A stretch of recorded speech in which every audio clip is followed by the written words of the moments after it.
Love Allah more than everything, a motivational Islamic story. In a small village surrounded by vast deserts and towering mountains, lived a young man named Hamza. From a very young age, Hamza was known for his kindness, his generosity, and his deep love for his family. He was the eldest son of his parents, a role model for his younger siblings, and the most beloved person in his entire village. Despite his good character, Hamza had one deep attachment. He loved his family more than anything in the world. He would do anything for them, and his greatest fear was losing them.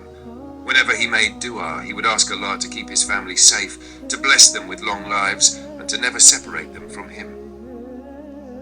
The test of love. One day, a great scholar, Sheikh Ibrahim, visited Hamza's village. People gathered around him, eager to listen to his wisdom.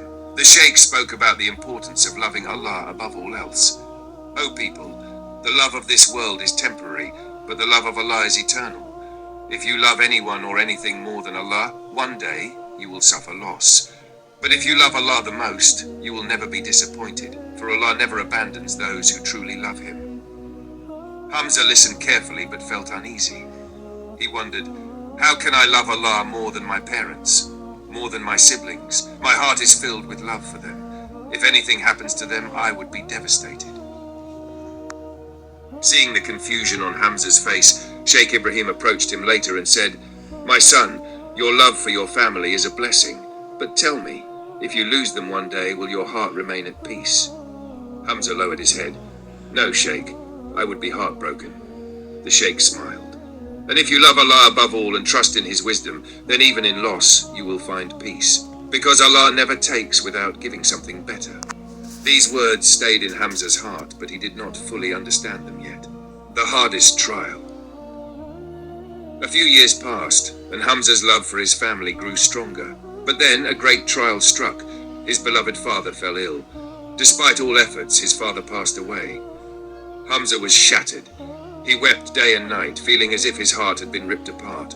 One night he fell into a deep sleep and saw a dream.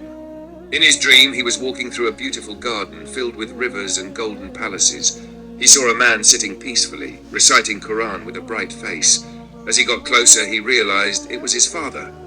"Father!" Hamza cried out, running toward him. His father smiled. "Oh, my son, do not grieve. Allah is the most merciful. I am in a place better than the world we left behind. But tell me, do you still love your family more than Allah?" Hamza hesitated. "I love you all so much. How can I not?" His father sighed. "Oh, my son, love your family, but love Allah above all. For He is the one who created us, the one who reunites us in Jannah, and the one whose love is eternal. If you love Allah the most, then no loss will break you, because you will always find Him near." Hamza woke up with tears in his eyes. That night, he prayed with a heart full of sincerity, asking Allah to increase his love for him above everything else, the path of true love. From that day on, Hamza's perspective changed. He still loved his family deeply, but he understood that everything in this world is temporary. He started spending more time in prayer, reading the Quran, and trusting in Allah's plan. Years later, Hamza became a well-known scholar, teaching people about true love, the love of Allah. He would say, "Love your family, but not more than the one who gave them to you. Love your wealth, but not more than the one who blessed you with it. Love this world, but not more than the one who created it, because everything will leave you except Allah." And thus, Hamza's journey of faith became a lesson for all, reminding them that true peace and strength come only when we love Allah above all.